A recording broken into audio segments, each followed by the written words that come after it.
Assalamualaikum Warahmatullahi Wabarakatuh. My brothers and my sisters, in this video I am going to continue to explain the biography of Prophet Muhammad sallallahu alaihi wasallam, where I will talk about some details pertinent to the successive stages of revelation.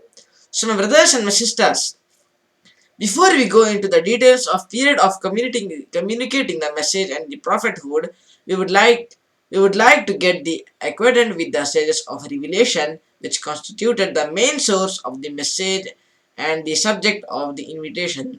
Ibn al-Khayyam, mentioning the stages of the revelation, said, the first, the period of true vision, it was the starting point of the revelation to Allah's Messenger sallallahu alaihi wasallam.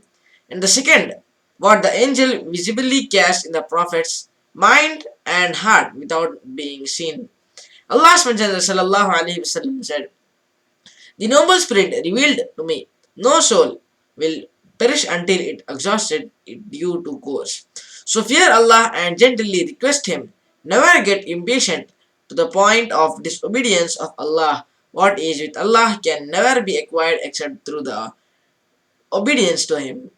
The third, the angel used to visit Allah's Messenger sallallahu alaihi wasallam in the form of a human being and would speak to him directly. This would enable him to fully understand what the angel said. The angel was sometimes seen in this form by the Prophet in the Prophet's companions. And the fourth, the angel came to him like the toll of a bell, and this was the most difficult form because the angel used to seize him firmly and sweat would stream from his forehead even on the coldest day. If the prophet was on his camel, the camel would not withstand the weight, so it would immediately kneel down on the ground. Once the prophet had such a revelation when he was sitting on his thigh was on Zayd's thigh. Zayd felt such intense pressure as if he had almost injured his thigh. The fifth one is the Prophet ﷺ saw the angel in his actual form. The angel would reveal to him that Allah had ordered him to reveal this as mentioned in the Quran. It's mentioned in the Quran in the Surat An-Najm. So it happened twice. The sixth one is what Allah Himself revealed to him in heaven. That is, when he ascended to heaven and received Allah's order for the salat, the prayer that we are praying per day, 5 prayers a day. The seventh is Allah's word to His Messenger sallallahu alaihi wasallam, first hand without the meditation of an angel. It was a privilege granted to Moses and clearly attested in the Quran, as it is attested to our Prophet in Surah Al-Isra, chapter 17, the journey by the night of the Noble Quran. Some religious scholars added a controversial 8th stage in which they state that Allah spoke to the Prophet ﷺ directly without a certain in between. This is the end of what he said. With some revisions of the first and 8th point, the truth is that the last point is not confirmed, which is the 7th. The last point is not confirmed. So my brothers and my sisters, now I am going to talk about the strife in the way of the call. So it is well known that Makkah was the religious center for the Arabs and housed the custodians of the Kaaba, protection and guardship of the idols and carved stone images that were honored by all Arabs lay in the hands of Makkans. Accordingly, we can gauge the difficulty of achieving the target of reform and goodness in a place considered the center of the idolatry. Working in such an atmosphere no doubt requires unshakable will and determination. That is why the initial call to Islam assumed a limited form so that the Makkans would not be enraged by the unexpected surprise. So my brothers and my sisters, now I am going to talk about the early converts.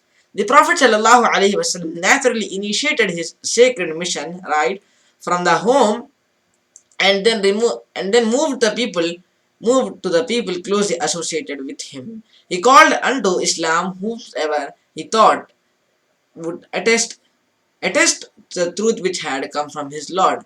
In fact, a host of people who did not nurse even the least seed of doubt as regards of Prophet ﷺ immediately responded and readily embraced the true faith. They are known as in Islamic history as the early converts.